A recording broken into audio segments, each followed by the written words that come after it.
To cut this floorboard at the correct angle, measure the length to the wall and then mark that length on the top edge and connect that point to the bottom corner. We can use this old soda can to create a DIY hot glue gun. We'll cut off the ends of the can and then wrap the can into the shape of a cone. Next, we'll tape a lighter near the tip and place a glue stick or some plastic inside. Ignite the lighter to melt some of the plastic inside the tip and press it out onto the surface that you need to glue.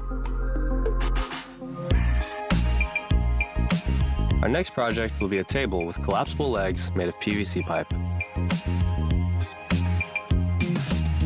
Onto the bottom of the table, we'll screw in some clips for the legs.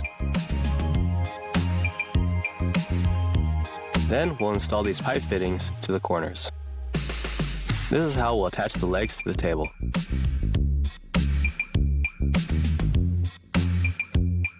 This board will make a suitable standing block.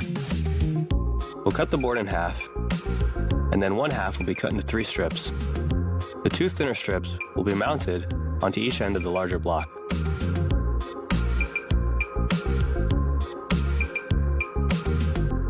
Now we'll wrap sanding paper around the block and hammer in our last piece onto the top of the sandpaper. Our sanding block holds our sandpaper nicely.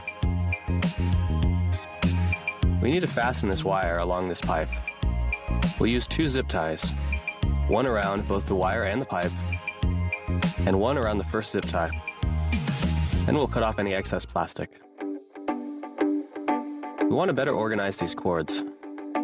We'll slice this foam tubing in half. Now we'll mount it to the shelf. Pass the cords through the tubing. Then, we can wrap zip ties around the end to better secure it. Sanding baseboards can be tricky. We can use a deck of cards to trace the shape of our baseboards for our sandpaper.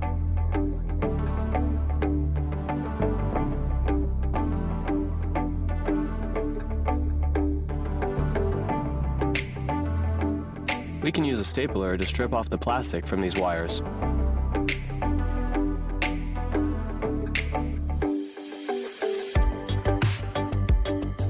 Here are 4 different ways to attach wires to terminals. The first one is a hook. The second one is a loop.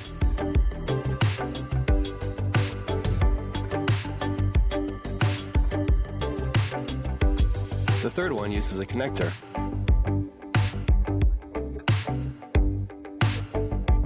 And the last one is an S shape.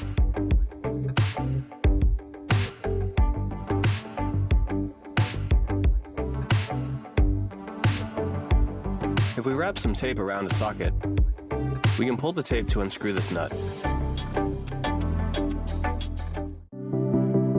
Now let's make a tool to help us strip off plastic from our wires. We'll mount a hinge onto these 2 pieces so that they close together. Then we'll drill 2 holes through both boards like so. We can place a wire in between the 2 boards and pass the wires through to strip the plastic off them.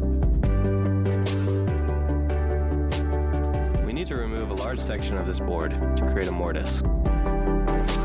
First, we'll mark out the sections that we want to remove.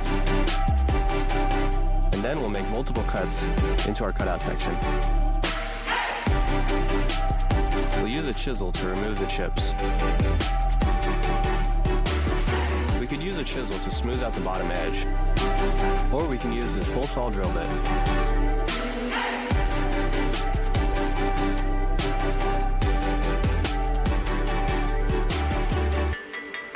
And as a nice change of pace from our usual programming, we're going to demonstrate how to ground wire. This is a joke, guys. Do not try this at home. We'll share all of this and more today on Workshop Insider. We'll cut out the damaged part of this vinyl floor and a new piece to match. Then glue the new piece down so that it's flush. We can use a broken screw as an anchor to another screw. Sometimes we need our bolts to be a bit more secure so no one can unscrew them. In this case, we'll use blind rivets. Now they're not so easy to remove. Our vinyl floor is a bit loose here. We can drill a hole in the vinyl floor and fill it with wood glue. Now we'll cover the hole by melting a crayon and then shaving it flat. To securely pack fragile items, we'll need to place our item between 2 layers of spray foam and plastic wrap like so. Our item is ready to ship.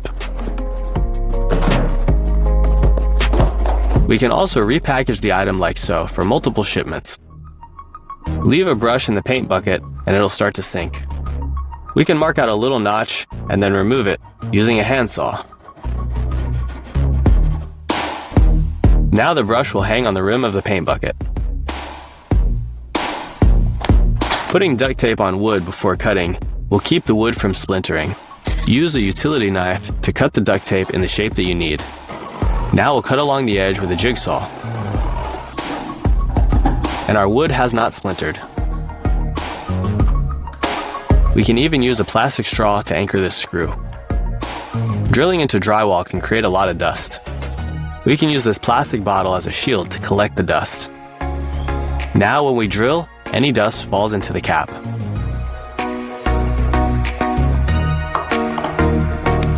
How can we prevent this marker from constantly rolling? Simply add a zip tie to the end.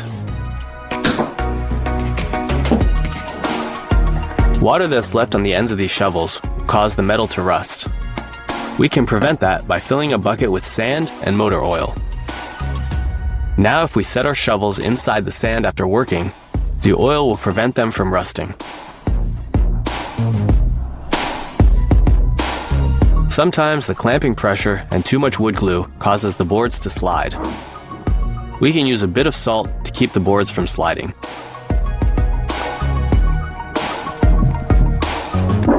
We'll learn how to make our own dowels in this next project. Start by cutting out 2 quarter circles. One needs a hole about the size of the dowels, and the second needs a large hole. Attach the boards to a stud like so, with the router in between. Now we can pass the square dowel through and round it to size. The mortise and tenon joint is one of the strongest joints that we can make to secure these 2 pieces together. We'll start by making the mortise.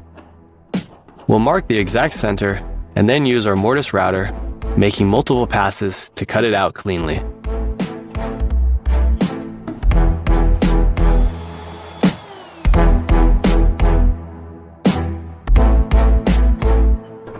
Next, we'll make the tenon.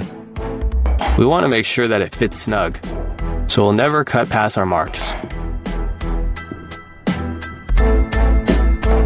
We can remove most of the wood using our table saw, cutting the sides and the bottom.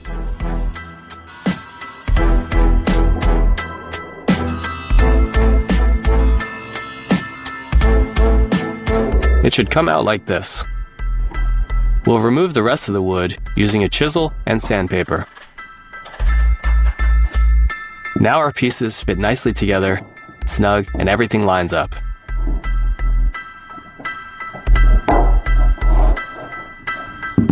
Our last project for this video will be a handcrafted curtain holder, made out of this log and the extra piece of scrap wood. We'll start by drilling a hole into the center of the log and cutting out a large hole in the center using a hole saw drill bit. Then we'll cut off a round about 1 inch thick.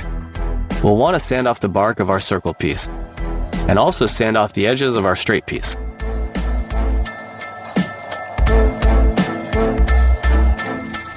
We'll end up with 2 pieces that look like this.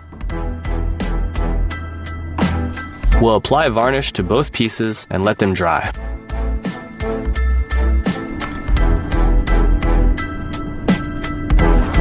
Pass the curtain through the circle piece and then lock it in place